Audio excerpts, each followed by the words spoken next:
Menteri ESDM Bahlil Lahadalia menyebut kenaikan harga BBM non subsidi merupakan hal yang wajar lantaran mengikuti harga pasar dunia. Lantas apa dampaknya kemudian kenaikan harga non subsidi ini terhadap daya beli masyarakat?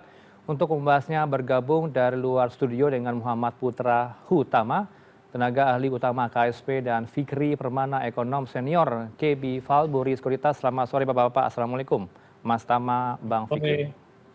Sore, selamat sore Mas. Waalaikumsalam warahmatullahi wabarakatuh. Baik, saya mau ke Mas Tama. Tadi kan kita sudah putarkan ya statement Pak Bahlil. Mungkin Anda juga punya penjelasan dari pemerintah bagaimana kemudian bisa menjelaskan ini. Ada penyesuaian harga 3 BBM non subsidi, Mas Tama. Ya, jadi pada dasarnya yang kita tahu bersama bahwa harga yang disubsidi maupun yang dikompensasi oleh pemerintah itu kan hanya Pertalite, lalu solar gitu ya. Jadi sebenarnya harga penyesuaian ini sebenarnya sudah diatur juga di dalam keputusan Menteri SDM. Ya. Detailnya adalah keputusan Menteri SDM nomor 245 titik K garis miring G titik 01 garis miring MEM titik M 2022. Jadi sebenarnya itu sudah diatur di sana sebenarnya terkait dengan penyesuaian harga. Nah, yang jadi concern pemerintah yang kita dan itu emang sudah diatur juga ada anggaran subsidinya dan ada anggaran kompensasi adalah Pertalite dan juga solar seperti itu. Jadi untuk yang tentunya ya ini kan bagian dari bisnisnya Pertamina gitu ya, untuk keberlangsungan bisnisnya Pertamina tentunya juga harus mengikuti dinamika harga dunia gitu ya, karena kan untuk beberapa BBM tersebut Pertamina kan juga membeli gitu ya, mengimpor, dan itu tentu harus disesuaikan dengan harga dunia. Nah, untuk penyesuaian harga yang tadi saya sebutkan yang sudah dilakukan sebenarnya sudah diawali dulu oleh Aftur gitu ya. Ya. Kan ini beberapa waktu yang lalu gitu ya, itu kan juga ada penyesuaian harga Aftur dan saat ini pun juga disesuaikan untuk produk-produk Pertamax Turbo, lalu Dexlite dan juga untuk Pertamax DX yang sebenarnya notabene-nya itu dikonsumsi gitu ya oleh masyarakat-masyarakat yang kaya gitu, yang mobilnya jenis-jenis mobil mewah gitu ya, ataupun mobil-mobil yang ber-cc tinggi. Jadi sebenarnya kalau kita lihat ya ini penyesuaian dilakukan oleh Pertamina karena ini juga merupakan, kita ketahui bahwa adanya lonjakan harga energi gitu ya, imbas perang di Timur Tengah, dan ini juga penyesuaian harganya juga mengikuti aturan yang berlaku gitu, dan pemerintah tetap berkomitmen untuk menjaga harga BBM khususnya yang bersubsidi gitu. Itu yang tetap jadi concern pemerintah. Baik. Jadi kalau tadi kita ngomongin dampaknya seperti apa, beda halnya kalau kita ngomongin dampaknya kalau yang naik itu adalah Pertalite atau solar gitu ya. Kalau ini sebenarnya selalu dikonsumsi oleh masyarakat yang kategori mampu. Mungkin itu untuk penjelasan awal, Mas. Oke, lantas bagaimana kemudian dampak daya beli masyarakat, Mas Fikri, dengan adanya kenaikan harga non subsidi ini? Apakah ada pergeseran nanti, Mas Fikri? Ya, secara keseluruhan, kalau dari saya Mas Ranoff ya, ini kan kalau BBM non subsidi itu kalau saya nggak salah itu sekitar 15% dari total jumlah subsidi energi di Indonesia. Yang kita juga lihat sebenarnya tidak hanya dari BBM ya, tapi ada LPG juga yang naik di situ. Ya. Secara keseluruhan karena memang 15% terus bahwa inflasi dari harga BBM itu sekitar 1,2%, ditambah juga dengan konsumsi masyarakat Indonesia secara keseluruhan, jadi saya lihat kemungkinan memang akan ada resiko inflasi. Tapi sejauh ini memang masih kecil, antara 0,1% ya secara direct. Tapi secara indirect yang agak sulit dihitung sih Mas Rano. Kalau secara indirect tentunya kenaikan harga BBM non subsidi termasuk juga LPG 5,5 kilo dan juga 12 kilo mungkin juga akan berdampak pada beberapa harga barang lain, input cost misalnya. Dan ketiga, mungkin ini efeknya ini akan mendorong adanya ekspektasi bahwa ya kalau inflasi naik berarti ada daya beli yang juga mungkin akan sedikit berkurang nantinya atau pertumbuhan ekonomi yang lebih rendah. Mungkin itu dari hitung-hitungan kami, Mas Rano. Oke, ada dampak inflasi di situ, Mas Tama. Bagaimana respon Anda? Ya, tentu yang dijaga pemerintah tadi ya, yang kita sampaikan adalah yang BBM bersubsidi. Kalau kita lihat secara porsi tadi untuk Pertamax Turbo ataupun RON 98 ya, dan juga Pertamax Dex atau Dexlite itu hanya sekitar 0,8% untuk RON 98 dan hanya 2,5% untuk Pertamax Dex dan Dexlite. Artinya itu sangat kecil sekali. Kita tahu pasti ada dampak ke inflasi, namun tidak sebesar itu dampak langsungnya. Dan kalau kita bicara kenapa Pertalite yang dijaga dan juga solar atau biosolar yang dijaga, karena Pertalite itu secara total porsinya itu 48% dari total keseluruhan BBM gitu ya. Untuk solar 31%. Jadi ini angka yang besar sekali. Ada beberapa hitungan-hitungan tentunya simulasi-simulasi yang dilakukan gitu ya, yang melihat kalau misalkan Pertalite dinaikkan, solar dinaikkan, itu sebenarnya angkanya ini untuk sebagai bantuan saja ya, bantuan untuk melihat dampaknya seperti apa. Itu kan kenaikan 10% dari Pertalite itu bisa menyebabkan sekitar kenaikan inflasi gitu ya, sekitar 0,27 persen poin, termasuk kalau solar itu sekitar kenaikan 10% solar itu bisa berpengaruh terhadap kenaikan 0,05 persen poin itu terhadap inflasi. Jadi itu yang sebenarnya yang tentunya harus dijaga untuk Pertamax, untuk Pertamax Turbo, Pertamax Dex dan Dexlite, karena porsinya masih kecil, yaitu sebenarnya terdampak terhadap inflasi itu tidak terlalu berpengaruh gitu ya, karena porsinya masih kecil. Nah, itulah sebenarnya dasar dari pemerintah ya untuk melihat yang harusnya dilakukan saat ini tentunya menjaga keberlangsungan bisnis dari Pertamina, termasuk juga untuk yang subsidi sekuat tenaga pemerintah akan menjaga dari sisi anggaran gitu ya, subsidi yang kita akan lakukan gitu ya, untuk solar maupun Pertalite. Lebih ke arah sana, Mas.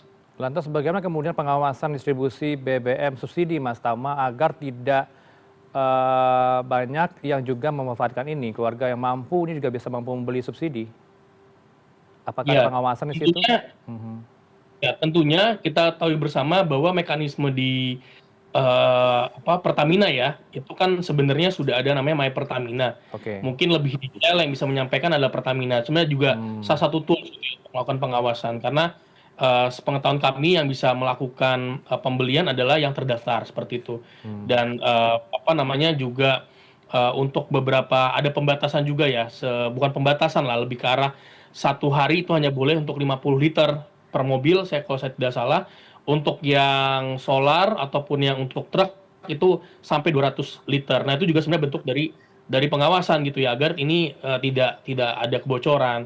Dan Baik. tentunya kita juga tahu bersama bahwa beberapa mobil-mobil yang saat ini ada itu kan juga tidak bisa menggunakan khususnya mobil mewah ya, itu tidak bisa menggunakan Pertalite ataupun yang RON di bawah 92. Jadi kemungkinan besar pasti tetap akan mengkonsumsi produk-produk yang RON yang tinggi gitu ya. Jadi nggak akan down trading, istilahnya seperti itu.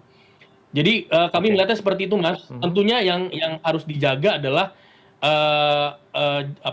kita menjaga daya beli masyarakat kita. Tentunya kita melihat bahwa Pertalite dan solar itu porsinya sangat besar sekali. Ada di situ juga ada konsumsi BBM khususnya untuk Baik. transportasi umum, untuk mobil-mobil niaga, dan ada untuk berusaha. Nah, itu yang yang selalu kita jaga di situ sebenarnya. Oke, apakah cukup dengan My Pertamina saja aplikasi untuk pengawasannya, Mas Fikri? Anda melihat bagaimana sejauh ini? Kalau saya sih sebenarnya ya Pertamina mungkin salah satu cara ya, Mas Ranoff ya. Tapi cara lain juga mungkin juga harus dilihat ya, bagaimanapun input cost bagi industri adalah BBM non subsidi atau BBM industri. Jadi pada saat ada peningkatan harga BBM non subsidi, tentunya juga akan ada transmisi dari input cost nanti ke harga barang lainnya atau barang penjualan. Tentunya ini yang jadi secondary effect yang akan lebih masif dampaknya.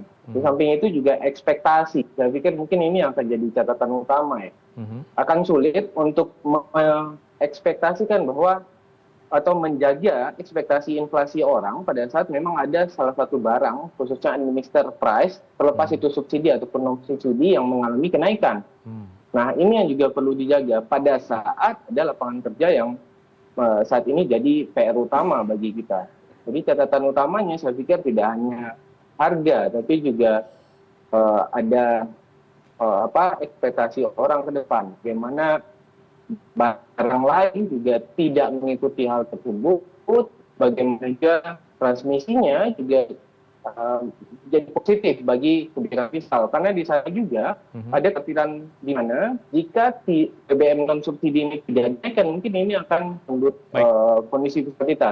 Dan ini juga jadi salah satu kekhawatiran dari asing ataupun mungkin lembaga rating pada saat ini yang mungkin akan berdampak pada pasar keuangan juga ya, Mas Rani. Oke, bisa direspon Mas Tama sekaligus closing statement Anda, statement tadi Mas Fikri. Ya, tentunya beberapa hal tadi